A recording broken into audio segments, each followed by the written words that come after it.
नमस्कार साथियों, अभी की वर्कशीट पे हम अभाज्य और भाज्य संख्याएं देखेंगे। उसके बाद हम आकलन करेंगे, जिसमें हम जोड़, घटाव, गुणा और भाग का जो बातें थी उनको एक बार फिर से रिकॉल करेंगे। तो आइए बिना किसी देरी के शुरू करते हैं। पहले जानते हैं कि अभाज्य और भाज्य संख्या होती क्या है। तो देखिए बेटा, जो अभाज्य संख्या होती है इन्हें आप किसी के पहाड़े में नहीं आ सकता है, किसी के भी नहीं, सिवाय खुद के पहाड़े के अलावा किसी के पहाड़े में नहीं आता। मतलब एक के पहाड़े के अलावा, एक के पहाड़े में तो क्योंकि सारी संख्याएं आती। अब जैसे दो किसी के पहाड़े में नहीं आता सिवाय खुद के। तीन किसी के पहाड़े में नहीं आता सिवाय खुद के। चार आता है, भाज्य संख्या है वो, चार आता है दो के पहाड़े में, तो ये भाज्य संख्या है। पाँच खुद के पहाड़े के अलावा किसी के पहाड़े में नहीं आता।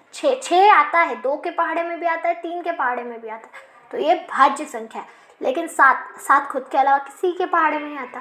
तो इनकी अगर किताबी भाषा में बोला जाए तो वो संख्याएं जो एक के पहाड़े के अलावा किसी के पहाड़े में नहीं आती उन्हें हम अभाज्य संख्या कहते हैं। एवं भाज्य संख्या वो होती है जो किसी के पहाड़े में आती हो। मतलब अपनी भाषा में अपन ने सब बता दिया।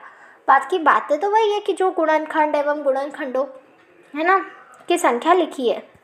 देखो, एक कितने गुणनखंड है, हाँ अपन इससे भी समझ सकते हैं कि इनके कितने गुणनखंड है। गुणनखंड यानी ये कितनों से मतलब भाग चला जाएगा। एक से तो चला ही जाएगा, तो एक नंबर तो है, और एक खुद से चला जाएगा इनका भाग, तो वो है, तो दो होने चाहिए। अगर किसी भी संख्या के गुणनखंड दो हैं, केवल दो, तो इन्हें हम कहते हैं अभाज्य संख्याएं। जैसे देखिए, दो का है ये, तो दो एक के पहाड़े में आएगा, दो के पहाड़े में आएगा, तो दो हो गए कौन गुणनखंड।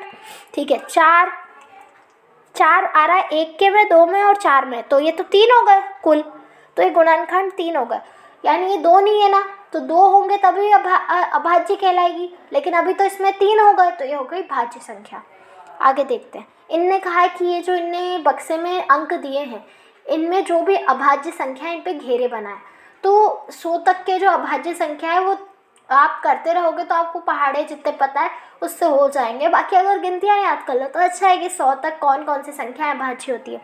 देखिए, आप ऐसे बता सकते थे, जैसे मेरे को पता था कि 2, 3, 5, 13, 7 है ना, 17 और क्या कहते हैं 29, ये मुझे पता थी कि ये अभाज्य है। बाकी मैंने पता करी कि 97 भी किसी के पहाड़े में नहीं आती, 73 भी नहीं आता और 79 भी नहीं आता, है ना।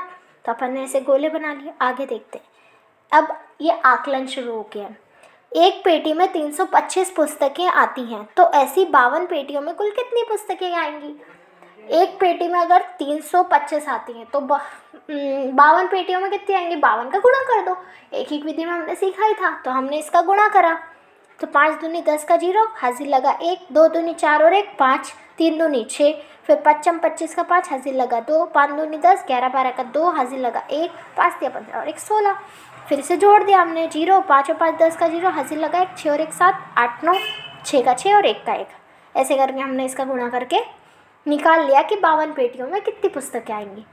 अगला है कि एक अलमारी की कीमत 5,750 रुपये, तो 32 अलमारियों की कीमत कितनी होगी। तो अपन ने इसका गुणा कर दिया कि अगर एक अलमारी की कीमत इतनी है तो 32 की कितनी होगी, तो गुणा करके देख लो। तो गुणा करा तो 2 का 0 से गुणा किया तो 0, 5 दूनी 10 का 0, हाजिर लगा 1, 7 दूनी 14 और 1 15 5, हाजिर लगा 1, 5 दूनी 10 और 1 11, 3 का 0 से गुणा किया तो 0, 5 दिया 15 का 5, हाजिर लगा 1, 7 दिया 21 और 1 22 का 2, हाजिर लगा हाँ हाजिर लगा 2, हाँ 5 दिया 15 16 17, तो ये आ गया। फिर इन्हें जोड़ लो तो 0 का 0 0, 5 और 5 10 का 0, हाजिर लगा 1, 2 और 1 3 और 1 4, 7 और 1 8 और 1। तो ऐसे करके अपन ने गुणा कर लिया। आगे देखते हैं। 3,480 को 12 से भाग दीजिए। अब मैंने आपको जो विधि बताई थी कि अपन पहले 2 से भाग दे देंगे दोनों को, और उसके बाद 6 जो आएगा उससे करेंगे। एक तरीका तो वो सबसे सरल, और कभी पहाड़े याद नहीं आपको तो भी आप कर सकते हैं। पर अगर आपको कह दिया कि नहीं 12 से ही करके दिखाओ, आपको 12 के पहाड़े याद होने चाहिए, तो फिर मैंने ये 12 से भी करके दिखा दिया। देखिए, 12 दूनी 24 का ये लिखा, तो ये 3 में से 2 गया तो 1 बचा, तो 1 लिखा, 1 0 8। अब 8 ऊपर से नीचे उतरेगा तो 9 में 108 आता है 12 के पहाड़े में, तो ये हट गया, और ये 0 का 0 उतरा तो यहाँ 0 लग गया। बाकी जो मैंने तरीका बताया था वो ये देख लीजिए। 2 से मैंने इसे काटा तो 2 छंग 12, और 2 से इसे काटोगे तो 2 एकम 2, 2 से 3 14, 2 चौक 8 और एक 0। फिर हम 6 के इससे भाग दे देंगे, तब भी देखो 290 आ रहा है।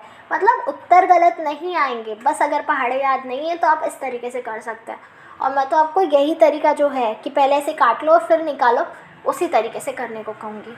आगे देखते हैं, हल कीजिए। तो देखिए इसमें 25 का भाग देने को कहा था, तो मैंने 25 की तरफ से भी भाग देना दिखा दिया कि देखो 25 से मैंने काटा तब ऐसा कुछ आएगा, और तब इसमें भी देखो 458 आया और इसमें 458 आया।